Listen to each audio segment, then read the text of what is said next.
अथ नवमोऽध्याय। सुतजीले भन्नुभयो, तब ब्राह्मणमा श्रेष्ठ अर्थात् आफ्नो आचार विचारमा रहने मेधावीकी छोरीको यस्तो अद्भुत वृत्तान्त सुनेर आश्चर्यचकित भई नारदले सोधे, हे नारायण मुनि, तब त्यस तपोवनमा ती मेधावीकी छोरीले के गरिन्, अथवा कुन श्रेष्ठ मुनिले त्यस कन्याको परिग्रहण गर्यो? तब श्री नारायणले भन्नुभयो, आफ्नो बाबुलाई सम्झी सम्झी हमेशै शोक गरेर रहने उनको केही काल यसै किसिमले बित्यो। झुण्डबाट छुटेकी मृगिडी झैं गडबडाएकी, कोही नभएको घरमा रहेकी, हमेशा निस्कने आँसुले आँखा डबडबाएकी, पीरले हृदयरूपी कमल जलिरहेकी, खुइय खुइय गरिरहेकी, थुनिएकी सर्पिणी झैं अत्यन्त दुखी, त्यस दुखबाट पार पाउने कुनै उपाय नदेखेर रोइरहेकी, पातली उभाठौं उसको भविष्यको बलले प्रेरित भएर अत्यन्त क्रोधी, जसलाई देख्दैखेरि इन्द्र पनि डराउँछन् कि जस्ता जटा फिजाएका मानव साक्षात शिवजी नै जस्ता भगवान दुर्वासा मुनि त्यस वनमा मनमोजले घुम्दै फिर्दै आइपुगे। हे राजेन्द्र युधिष्ठिर, केटाकेटीमा तपाईकी आमाले असाध्यै सेवा गरिएकाले अत्यन्त खुसी भएका जुन दुर्वासाले उनलाई त्रिदशाकर्षणी विद्या अर्थात् देवताहरूलाई तानेर आफूबाटौं ल्याउने मन्त्र दिएका थिए। हे नारद, कृष्णले दुर्वासाको बारेमा अझै युधिष्ठिरलाई भन्नुभयो, हे भूपाल, जुन दुर्वासाले सबै देवताहरूले नमस्कार गरिने मलाई पनि साक्षात रुक्मिणीका साथ रथमा जितेका थिए। हामी दुवैले दुर्वासा बसेको रथ बाटामा तान्दाखेरि अति उग्र प्यासले तालु र दुवै ओठ सुकेकी, काँधमा जुवा राखिएकी पानी पिउन चाहने रुक्मिणीले त्यतिखेरै मलाई तिर्खा लाग्यो भनिन् र हिँड्दा हिँड्दै नै गोडाको बुढी औंलाले भुइँमा थिचेर प्रियाका प्रेमले पग्लिएको मैले पनि भोगवती नामकी नदी उत्पन्न गरे। त्यही भोगवती फोहरा जस्तो भएर मास्तिर जाँदा बाएको मुखमा परेको त्यति मात्रै पानीले महाराज रुक्मिणीको अति भयंकर प्यास मेटिदियो। त्यसरी रुक्मिणीको प्यास मेटिएको देखेर त्यसै बेला तुरुन्तै उठेका क्रोधले डढाउँछन् कि जस्ता ती क्रोधी मुनिले प्रलयकालको आगो झैं जागेर सरापे, अहो आश्चर्य छ हे कृष्ण, तँलाई रुक्मिणी सधैँ अत्यन्त प्यारी छ हैन? जो कि प्यारीको प्रेमले पग्लेको तैले मेरो अपमान गरेर बडप्पन देखाउँदै पानी पियाइस्, त्यसकारण तिमी दुवै दम्पतिको बियोग होस् भनी सराप्ने हे युधिष्ठिर, मुनिहरूमा श्रेष्ठ मानव दोस्रो काल रुद्र झैं साक्षात रुद्रका अंशबाट उत्पन्न भएका अत्रिको उग्र तपस्या स्वरूप कल्पवृक्षका विशाल फल जस्ता पतिव्रताहरूमा अति श्रेष्ठ अनुसयाका गर्भबाट उत्पन्न भएका मानव मूर्तिधारी तपस्या जस्ता असाध्यै स्मरण शक्तिवाला बुद्धि भएका अनेक तीर्थको जलले भिजेको जटाले शिव शोभिएका दुर्वासा नाम गरेका ती मुनिलाई आउन लागेको देखेर ती मेधावीकी छोरी कुमारीले शोक रूपी समुद्रबाट माथि उठेर जुरुक्क उठेर धैर्यपूर्वक गम्भीर मुनि दुर्वासाका दुवै चरणमा ढोगिसकेर जानकीले वाल्मीकिलाई झैं आफ्नो आश्रममा ल्याएर म स्वागत गर्न पाउँछु कि भनी सोधी मुनिबाट आज्ञा पाएकी ती कुमारीले अर्घ्य पाद्य वनका नाना प्रकारका फलफूलहरूले आदरपूर्वक मुनिलाई पूजा गरिन्। हे राजन युधिष्ठिर, तब अत्यन्त नम्र मेधावीकी छोरीले भनिन्, हे अत्रि कुलका सूर्य, हे महोदय, तपाईलाई नमस्कार छ। हे साधु, म अभागिनीको आश्रममा कसरी तपाईको आगमन भयो? तपाईका आगमनले मेरो भाग्यको उदय भएको हो अथवा मेरा पिताको पुण्यको प्रभावले प्रेरित भएर हे मुनिसत्तम तपाई मलाई नै सान्त्वना दिनका लागि पाल्नु भएको हो?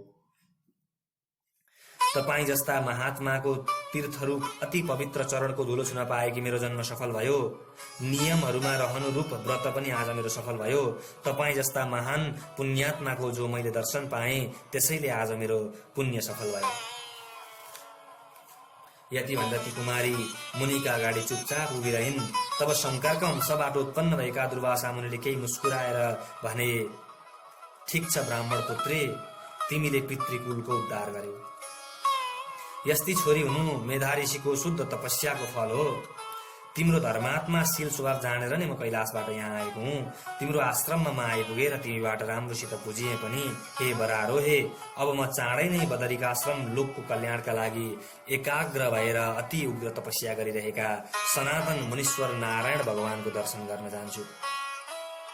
तब कुमारीले भनिन्, हे ऋषि, तपाईको दर्शनले मेरो शोक रूपी समुद्र सुक्यो, किनकि तपाईबाट सान्त्वना पाएकीले अब उपरान्त मेरो कल्याणै हुनेछ। हे मुनि, मेरो दिलमा दन्केको दुःख रूप डढेलोलाई तपाई जान्नुहुन्छ। हे कृपाका खानी, त्यसलाई निभाइ बक्सियोस्। यसो विचार गरेर हेर्दा मेरो हर्ष हुने कारण केही देखिँदैन। न आमा हुनुहुन्छ, न बाबा हुनुहुन्छ, न दाजुभाइ नै छन् जसले मलाई धैर्य दियोस्। दुःखका समुद्रले पीडित भएकी म आखिर कसरी बाँचौं? जुन जुन दिशामा म हेर्दछु त्यो नै मलाई शून्य लाग्दछ। हे तपोनिधि, मेरो दुःख हट्ने उपाय चाँडै गरी बक्सियोस्। विवाह गर्नका लागि कोही पनि मलाई चाहँदैन, त्यसकारण अब वृषली हुन्छु कि भन्ने मलाई ठुलो डर छ। त्यसकारण मलाई न निन्द्रा लाग्दछ, न खान नै रुचि हुन्छ। हे ब्राह्मण, अब त म अवश्य मर्छु भन्ने अहिले मेरो यस्तो निश्चय छ। यति भनेर ती कुमारी आँसु झार्दै ती मुनिका अगाडि चुपचाप लागिन्। दुर्वासाले त्यसको उपायका लागि यसो घोरिएर विचार गरे। श्री नारायणले भन्नुभयो, यस किसिमको मेधावी मुनिको छोरीको कुरो सुनेर मुनिराज दुर्वासाले केही उपाय विचारेर असाध्यै दयाले ती कुमारीलाई हेरी उसको कल्याण हुने निचोड कुरा कन्यालाई भने। इति श्री बृहन् नारदीय पुराणे पुरुषोत्तम मास महात्म्ये नवमोऽध्याय।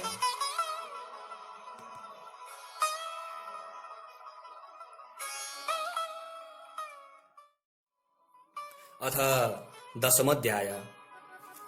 नारदले भने, हे तपोनिधि, ठूला तपस्वी अत्यन्त क्रोधी मुनिले के विचारेर ती कन्यालाई भने त्यो कुरा मलाई कही बक्सियोस्। सुतजीले भन्नुभयो, हे ब्राह्मण हो, नारदको वचन सुनेर सबैको हित हुने दुर्वासाको गुप्त वचन बद्रीपतिले भन्नुभयो। श्री नारायणले भन्नुभयो, हे नारद, मेधावी ऋषिकी छोरीको दुःख हटाउन कृपालु मुनिले त्यस बेला जो भन्नुभयो त्यो म भन्दछु, सुन। दुर्वासाले भन्नुभयो, हे सुन्दरी, तिम्रै लागि मात्र मैले विचारिएको, अरू कसैलाई पनि भन्न अयोग्य गुप्त भन्दा पनि ठूलो गुप्त कुरा म भन्दछु, सुन। हे सुभगे, यसदेखि अगाडि आउने तेस्रो महिना पुरुषोत्तम हो। त्यस महिना तीर्थमा नुहाउने मनुष्य भ्रूण हत्याबाट पनि छुट्दछ। हे सुन्दरी, कार्तिक महिनाहरूमा अरू कुनै पनि यसको बराबर गर्ने महिना छैन। सबै महिनाहरू तथा पक्षहरू र अरू जो पर्वहरू छन् ती सब पुरुषोत्तम मासको 16औं कलाका पनि योग्य छैनन्। परमपद प्राप्तिका लागि वेदले बताइएका र अरू पनि समस्त जति साधनहरू छन् ती सब यस पुरुषोत्तम महिनाको 16औं कलाका पनि योग्य छैनन्। 12,000 वर्षसम्म गंगा स्नान गर्नाले जो फल मिल्दछ, सिंह राशिमा बृहस्पति छँदा एकै पटक पनि गोदावरीमा नुहाउँदा त्यो फल मिल्दछ। हे सुन्दरी, पुरुषोत्तम महिनामा जहाँ कहीँ पनि एकचोटि नै सही राम्रोसँग नुहाउनाले त्यही फल पाइन्छ। यो मास श्रीकृष्णको अति प्यारो महिना हो, पुरुषोत्तम नामले पुकारिन्छ। हे कुमारी, यस महिनामा पुरुषोत्तम भगवानको सेवा पूजा गरे चाहेको सबै कुरा पूरा हुन्छ। त्यसकारण चाँडै नै तिमी पनि यस पुरुषोत्तम महिनाको सेवा गर। उही यो पुरुषोत्तम महिनाको खुसी साथ मैले पनि सेवा गरेको थिएँ। अघि कुनै बेला क्रोधले मैले अम्बरीश राजालाई भस्म गर्नका लागि कृत्यलाई पठाएको थिएँ। तब हे कुमारी, हरिले जगजगाउँदो सुदर्शन चक्र मलाई नै भस्म पार्नका लागि त्यसै बेला म माथि प्रहार गर्नुभयो। मैले गरेको पुरुषोत्तम व्रतका प्रभावले नै तिनै लोकलाई भस्म पार्न समर्थ त्यो चक्र मेरा उपर केही गर्न नसक्ने भयो र तब मलाई आश्चर्य भयो। त्यसकारण सुभगे, तिमी पनि कल्याणवाला पुरुषोत्तम महिनाको व्रत गरे। मेधावी मुनिकी छोरीलाई यति भनेर ती मुनि श्रेष्ठ दुर्वासा चुप लाग्नुभयो। श्रीकृष्णले भन्नुभयो, हे राजन, दुर्वासाको यस्तो वचन सुनेपछि पछि घट्ने घटनाले घचाडिएर गुणमा दोष देख्ने बुद्धिले प्रेरणा भएकी सच्चरित्रवाली ती कुमारी मूर्ख बुद्धिले मनमा क्रोध गर्दै मुनि श्रेष्ठ दुर्वासालाई भनिन्, हे ब्राह्मण, तपाईले जो भन्नुभयो मलाई त्यो ठिक लागेन। किनकि माघ आदि महिनाहरू किन केही गर्न नसक्ने भए? कसरी तपाईले कार्तिक महिनालाई कम बताउनु भयो? त्यो मलाई बताउनुहोस्। सेवा गरिएको वैशाख महिनाले के इच्छित वर दिँदैन? के सेवा गरिएका सदाशिव आदि देवताहरू फल दिने हुँदैनन्? अथवा पृथ्वीमा प्रत्यक्ष देखिने भगवान सूर्य हुनुहुन्छ के उहाँले इच्छा गरिएको कुरा दिनुहुन्न? या देवीले चाहेको वर दिनुहुन्न र? अथवा सेवा गरिएका गणेशले के चाहिँ चीज दिनुहुन्न? व्यतिपात आदि सारा योग र शिवजी आदि देवताहरू सबैलाई नागेर पुरुषोत्तमलाई नै ठुलो भन्दा के तपाईलाई लाज लाग्दैन? यो त सबै शुभ कर्ममा निन्दा गरिएको मलिन महिना अर्थात् मलमास हो। 2 औँसीका बीचमा संक्रान्ति नपर्ने यस अशुद्ध महिनालाई हे मुनि तपाई श्रेष्ठ भनिरहनु भएको छ। सबै दुःखबाट पार लाउन श्रेष्ठ श्री हरि भगवानलाई म जान्दछु।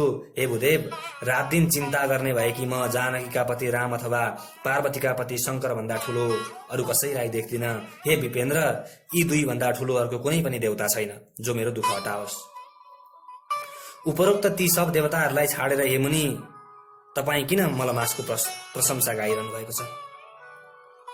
मेधावी ब्राह्मणकी ती कन्याले यस्तो प्रकारले भनिएको ती क्रोधी मुनि रिसले राता राता आँखा पारेर शरीरले जाज्वल्यमान अर्थात् देख्दै डर लाग्दा भए। त्यही पनि मित्रकी छोरीलाई दयालु युक्त उनले सरापेनन्। बुद्धि छिपी नसकेकी मुख्य त्यो हित अहित जान्दिन नै भनी ठाने। पुरुषोत्तम महिनाको महिमा विद्वानहरूले पनि जानिन सक्नु छ, अर्थात् कठिनले मात्रै जानिने छ भने थोरै बुद्धि हुने। बाबुआमा नभएकी टुहुरी कुमारी बालक दुःखरूपी अग्निले लुटिएकी छ। बिचारी यसले मेरो अत्यन्तै कडा सरा कसरी साली। यस किसिमको कृपा मनमा उठेर रिसलाई त्यागे अनि स्वस्थ शान्त भएर अत्यन्त विह्वल त्यस कुमारीलाई मुनिले भने, हे बच्ची, मित्रकी छोरी तिमीमा मेरो कुनै पनि किसिमको रिस छैन। हे अभागिनी, तिम्रो मनमा जे जस्तो इच्छा लाग्छ त्यस्तै गर। अझ सुन, तिम्रो भविष्यमा हुने केही कुरो भन्दछु। तिमीले जो पुरुषोत्तम महिनाको अनादर गर्यौ त्यसको फल यो जन्ममा होस् या अर्को जन्ममा होस् अवश्य मिल्नेछ। अब म नरनारायणको आश्रममा जान्छु। हे वीरु, यस्तो अनादर गर्दा पनि मैले तिमीलाई सरापिन। तिमी बालक स्वभावले गर्दा आफ्नो हित अहित शुभ अशुभ केही जान्दिनौ। पछि हुने कल्याणलाई कसैले पनि उल्लङ्घन गर्न सक्दैन। मेरो पनि समय व्यर्थ बर्बाद नहोस्। तिम्रो कल्याण होस् हे ब्राह्मण पुत्री। तब श्रीकृष्णले भन्नुभयो, यति भनेर तामसी तपस्वी मुनि तुरुन्तै गए। दुर्वासा जाने बित्तिकै पुरुषोत्तमलाई अनादर गरेकी बिचरी ती अलमल्ल परिन्। तब धेरै बेरसम्म सोचेर देवताहरूका मालिक पार्वतीका पति तुरुन्तै फल दिने शिवजीलाई तपस्या आराधना गर्दछु भन्ने मनले यस्तो निश्चय गरेर हे राजन, मेधावीकी छोरी आफ्नो आश्रममा बसेर शिवजीको कठिन तपस्या गर्न चाहिन्। तब सुतजीले भन्नुभयो, शक्तिशाली दुर्वासाको वचनलाई अनादर गरेर ती ऋषिकन्या आफ्नै आश्रममा रहेर अन्धकका शत्रु आशुतोष शिवको सेवाका लागि तम तयार भइन्। इति श्री बृहन्नारदीय पुराणे पुरुषोत्तम मास महात्म्ये 10मो अध्यायः।